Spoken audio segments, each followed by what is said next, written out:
The T.R.I.B.E exhibition, as you brilliantly mentioned, is a collation of poetry, photography, and immersive art based on my experience from traveling around the southern regions of Ethiopia.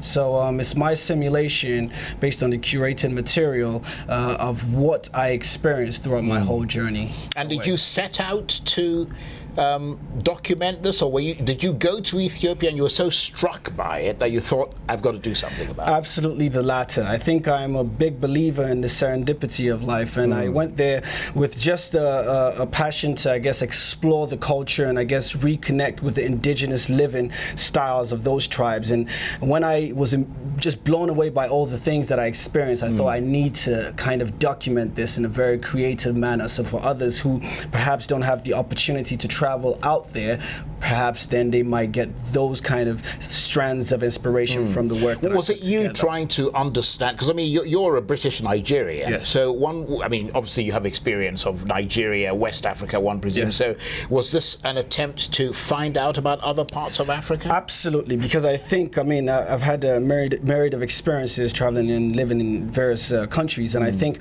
West Africa as a whole is a different kettle of fish from East Africa, and also the cradle of humanity of which Ethiopia is one which is unlike any other African country. What's different between West and East Africa? I think firstly is the sense of brotherhood and oneness is what I guess I haven't, even being in England, going from Peckham to Brixton, and you're of the same race, I still feel that there isn't that much brotherhood. People think, well, you're Caribbean or you're whatever, and then going into Ethiopia, everyone just embraced me for being one person, not because I was West African or, and that was a great sense of oneness and brotherhood, which I guess I haven't experienced. Even as a Nigerian, going back to Lagos now, people look at me as an outsider because I don't sound quote-unquote typically Nigerian, so I get treated differently.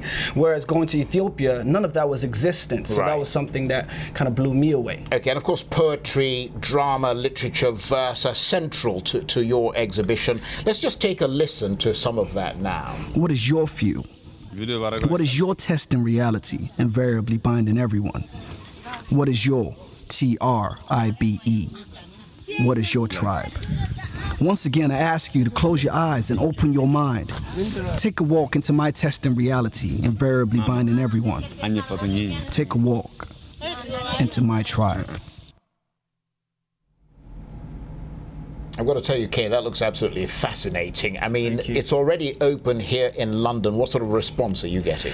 The opening night was incredibly unbelievable and overwhelming because we had about, 80 to 100 people in attendance, and obviously no one was aware of the elements of immersion that I was curating in the exhibition. So we had live drama there and simulation of the tribes, and people were incredibly overwhelmed, amazed, scared, terrified, and joyous. All these mixtures of emotions were quite evident on the night, and that was quite overwhelming for me to experience, because once you put together a plan and you create something, but to see it manifest was quite an overwhelmingly amazing experience for me. Now, you've said that art is the only language that is truly universal. Absolutely. Tell us what you meant by that. Right, because I believe, I am a student of all the